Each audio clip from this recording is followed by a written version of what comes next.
शीर्षक गुरु गोविंद सिंह और हकीम की सेवा भावना। एक प्रेरणादायक कहानी। एक दिन एक हकीम यूनानी चिकित्सक गुरु गोविंद सिंह जी के दर्शन के लिए आनंदपुर साहिब आया। जब वो गुरु जी से मिलकर वापस जाने लगा तो गुरु जी ने उसे आशीर्वाद देते हुए कहा, जाओ, दीन दुखियों की सेवा में अपना जीवन समर्पित करो। हकीम ने गुरु जी के इस आदेश का अक्षरशः पालन किया। एक बार जब हकीम प्रार्थना में लीन था तो अचानक गुरु गोविंद सिंह जी अप्रत्याशित रूप से उसके घर पहुंच गए। हकीम सम्मान प्रकट करने के लिए उठने ही वाला था कि तभी बाहर से किसी की आवाज आई, हकीम साहब, कृपया मेरे साथ चलिए, मेरे पड़ोसी की तबीयत बहुत खराब है, उसे बचा लीजिए।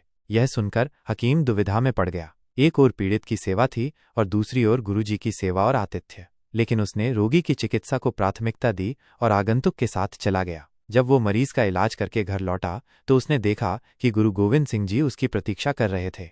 गुरुजी को इतना लंबा इंतजार कराने के अपराध बोध से हकीम लज्जित हो गया और उनके चरणों में गिरकर क्षमा मांगने लगा। लेकिन गुरुजी भाव विभोर होकर उसे उठाया और प्रेमपूर्वक गले लगाते हुए बोले, वत्स, तुम्हारी सेवा भावना और कर्तव्य निष्ठा देखकर मैं अत्यंत प्रसन्न हूँ। तुम्हारे भीतर इस अनमोल गुण को देखकर मैं स्वयं को गौरवान्वित महसूस कर रहा हूँ। प्रतीक्षा कराने का कोई अपराध मत समझो। गुरु की असली प्रसन्नता तब मिलती है जब उसका शिष्य अपने कर्तव्य को निष्ठा से निभाता है। तुमने एक दुखी और पीड़ित व्यक्ति की पीड़ा हरकर मुझे अपार आनंद दिया है। गुरु जी के इन वचनों को सुनकर हकीम का हृदय आनंद और श्रद्धा से भर उठा।